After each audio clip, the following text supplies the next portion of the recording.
Another weekend in the summer of people maybe hitting the theaters again. And there were some new titles that popped up over the weekend, namely Boss Baby. So I guess the question naturally is how many people were bookending their July 4th weekend by heading back to the movies. We'll discuss this more with Paul Dergarabedian. He's a Comscore Senior Media Analyst. And Paul, I guess I just want to kick things off by saying I didn't even know there was an original Boss Baby. So was this really a big hype movie from Universal's team? How did the numbers do this weekend?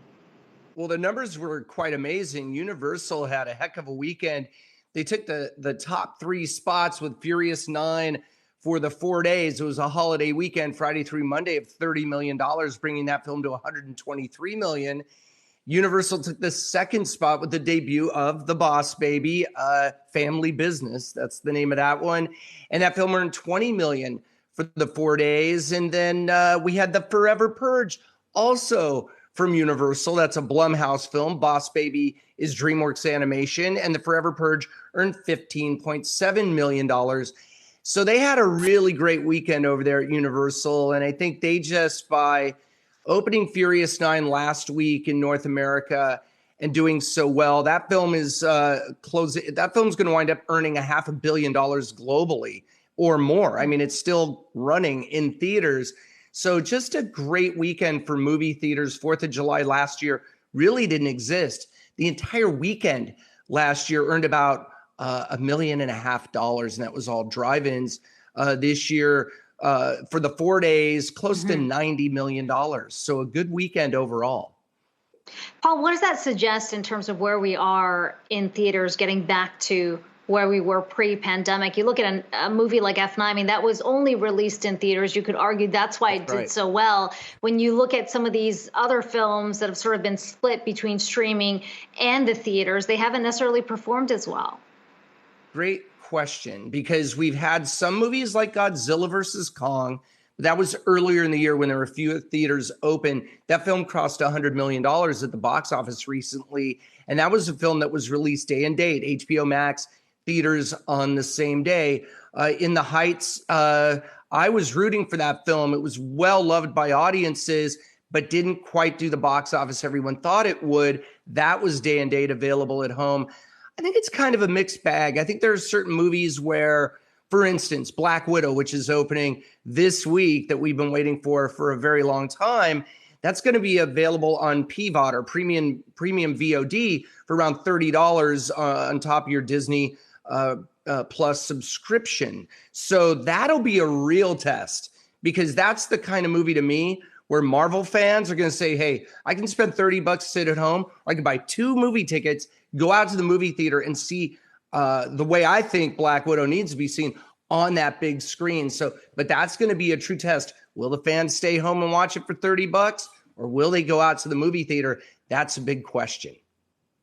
Paul, can we just baseline, when we see these figures, does that include whatever you might pay through that Disney Plus, for example, subscription model, where you would just pay $30 for the ability to view that at home? So how should we be viewing the lens from these Black Widow numbers once we do get them after this weekend? Well, we're not going to have, unless Disney puts out some sort of streaming numbers for it or subscriber increase because of it, we won't know. All we'll have are the very transparent box office numbers that we put out every day, every week, every weekend, of course. And we're going to have to look at those numbers. I mean, for right now, all the predictions for all these movies is all over the map, because we're in uncharted territory. And so by being in these waters that we haven't been in before, we just don't know. We're learning every week with all these different movies. Look at A Quiet Place Part 2. That was theatrical first and is still going strong. That movie is huge. It's closing in on $150 million in North America alone. So we don't really have at this point the transparency on streaming numbers. Plus there's different metrics there. It's not for some of the films, it's not a pay as you go kind of thing. If it's premium VOD, that's one thing. If it's included in your subscription, that's another. It's really difficult to track. But look, if Black Widow does, let's say, 75 million or more, that'll be a good number. I think Marvel fans are going to want to see that one in a theater. And Paul, you mentioned Black Widow. I mean, what else do you see in the pipeline that could really be a big catalyst to getting audiences back into these theaters? What does that look like? I'm looking I'm looking at a year, the rest of the year, where we've got compressed into, I don't know, 6 months, about 2 years of movies, because so many movies were postponed due to the pandemic. I mean, you've got a Spider-Man movie on the way, you've got James Bond, you've got Top Gun, you've got Jungle Cruise. There are a lot of big movies on the way. I think Furious 9 and all these other movies opening right now, and then Black Widow, we're in a box office laboratory. We're testing everything out. I think it's going to be very interesting to see how these films do. And by the way, our Comscore data shows about 81% of North American theaters are open, so we're still not at 100%. Limited capacity in some theaters, but I'm very optimistic for the movie theater. Look, if it was the opposite of this, if all these movies had underperformed, and look, there have been some movies that didn't do as well as we had hoped. When you look at a Furious 9, how well that's doing, some of these big movies out there right now, you have to say the movie theater's back. It's on the road to recovery, and I'm very optimistic for the future of the movie theater. A lot of big movies on the way. There certainly are a lot. And Paul, just for the record, I'm convinced that Brian actually did go out and watch the sequel. For all his talk about Boss I think he did. I think he secretly did. a fan. I wouldn't have. Well, I mean, it did well, so that's all that matters, right, Paul? It did well, and families want to go out to the movies too. And if you have something for everybody, you know, if you build it, they will come. Invoking Field of Dreams, they will come to the multiplex. And as people are more vaccinated, obviously, and that consumer confidence is building.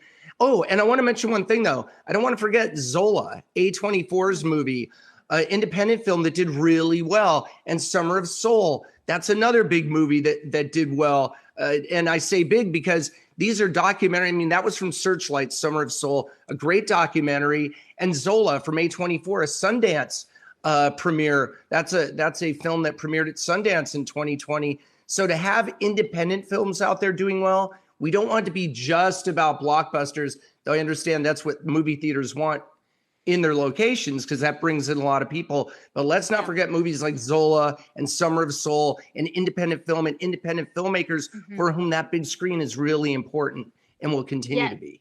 Summer of Soul definitely at the top of my list in terms of films to watch. Thanks so much, Paul. Always good to talk to you. Paul Dergarabedian, Comscore Senior Media Analyst.